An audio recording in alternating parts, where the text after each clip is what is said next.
പ്രകൃതി ഗ്രാമങ്ങളിലേക്ക് ഡിവൈഎഫ് എന്ന പദ്ധതിയുടെ ഭാഗമായി ഇന്ന് ഇവിടെ പഠനോപകരണ വിതരണമായിരുന്നു.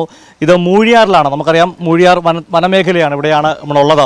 ഇന്ന് കുട്ടികൾക്കൊക്കെ പുസ്തകങ്ങളും അതുപോലെ തന്നെ ബാഗുകൾ, പഠനോപകരണങ്ങൾ വിതരണം ചെയ്യുന്നു. അതിൽ ഏറ്റവും ശ്രദ്ധേയം വലിയ പ്രഖ്യാപനങ്ങളുമുണ്ട്. ഇവിടത്തേക്ക് പത്രം നിരന്തരം എത്തിക്കുക എന്നുള്ള ഒരു വാഗ്ദാനമുണ്ട്. അതിനാദ്യം തന്നെ നമുക്ക് ഈ ഊരിലെ ഓമന ചേച്ചിയോട് ചോദിക്കാം. ചേച്ചി, വലിയ സന്തോഷമുണ്ടോ? സന്തോഷമുണ്ട്. എന്താ ഇവരുടെ ഈ പ്രവർത്തനത്തെ പറ്റി പറയുള്ളത്? ഇതിനെപ്പറ്റി പറയാനുള്ള ഇപ്പം ഈ ബാഗ്, കുട ഇങ്ങനെയൊക്കെ കൊണ്ട് കൊടുത്തതിൽ ഞങ്ങൾക്ക് ഏറ്റവും വലിയ സന്തോഷമായി.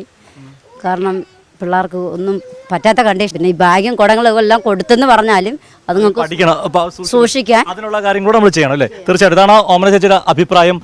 ഡിവൈഎഫ്ഐയുടെ കേന്ദ്ര കമ്മിറ്റി അംഗം ഷാജറോട് ചേരുന്നുണ്ട്. ഷാജർ, ഇവിടെ എത്തുമ്പം അവരുടെ വാക്കുകളാണ് ഏറ്റവും വലിയ അംഗീകാരം, വലിയ സഹായമാണെന്നാണ് ഇപ്പം ഓമന ചേച്ചി പറയുന്നത്.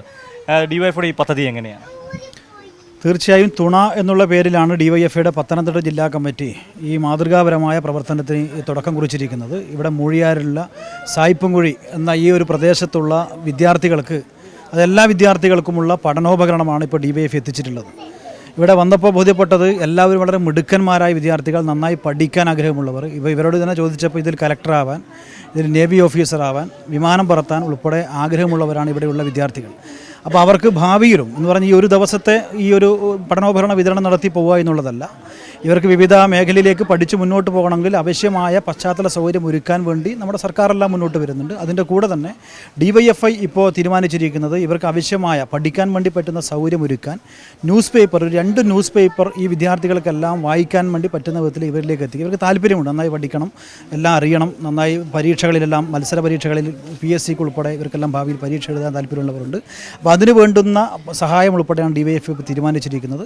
അപ്പോൾ ഇന്ന് നമ്മൾ ഈ പദ്ധതിയുടെ ഭാഗമായി വന്ന് ഈ അധ്യയന വർഷത്തിൻ്റെ തുടക്കത്തിൽ പഠനോപകരണം വിതരണം ചെയ്യുക, അത് തുടക്കം മാത്രമാണ്. തുടർന്ന് അങ്ങോട്ട് ഈ മേഖലയിലെ വിദ്യാർത്ഥികളുടെ ഇവരുടെ ജീവിതത്തിൽ ഇവരുടെ കൂടെ തന്നെ ഉന്നത വിദ്യാഭ്യാസ കേന്ദ്രങ്ങളിലേക്ക് എത്തിക്കാൻ വേണ്ടിയും തുടർന്ന് ജോലിയിലേക്ക് ഇവരെല്ലാം കടന്നു വരുന്ന വിധത്തിലുള്ള വലിയ ഒരു പദ്ധതിയാണ് ഡിവൈഎഫ്ഐ ഇവിടെ തുടക്കം കുറിക്കുന്നത്. ഡിവൈഎഫ്ഐയുടെ ജില്ലാ സെക്രട്ടറി ഇവിടെ പത്രം എത്തിക്കുമെന്ന് പറഞ്ഞു. നാളെ മുതൽ പത്രം എത്തിക്കും.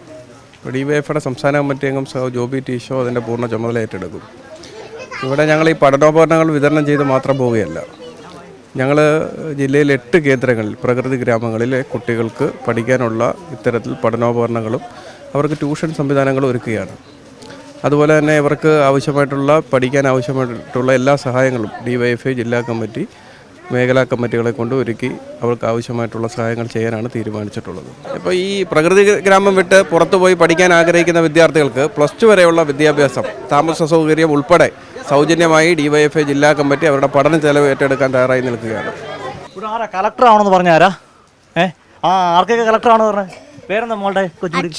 മോളുടെയോ? മോടെ മറ്റാൾക്കൊക്കെ എന്താകാൻ ആഗ്രഹം?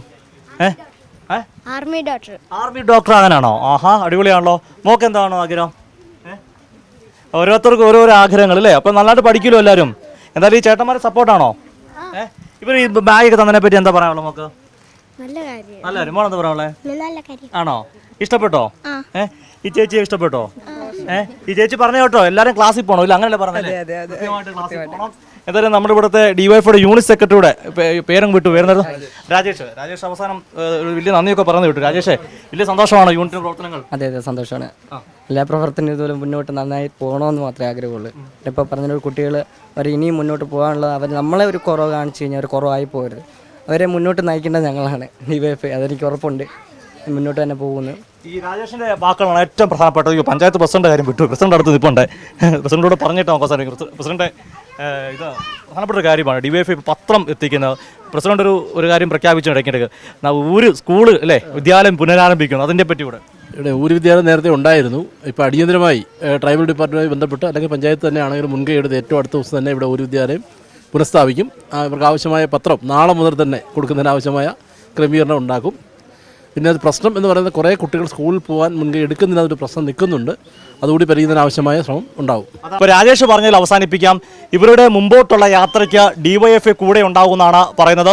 അത് ഡിവൈഎഫ്ഐയുടെ കേന്ദ്ര കമ്മിറ്റികളായ ആർ ഷാമിയും ഷാജറെല്ലാം കൂടി നടത്തുന്ന ഒരു പ്രഖ്യാപനമാണ്. ഇതിലും വളരെ മാതൃകാപരമായ പ്രവർത്തനം തന്നെയാണ്. ക്യാമറമാൻ അഖിലേഷ് കുടുംബനൊപ്പം സുജു ടി ബാബു, കൈരളി ന്യൂസ്, പത്തനംതിട്ട.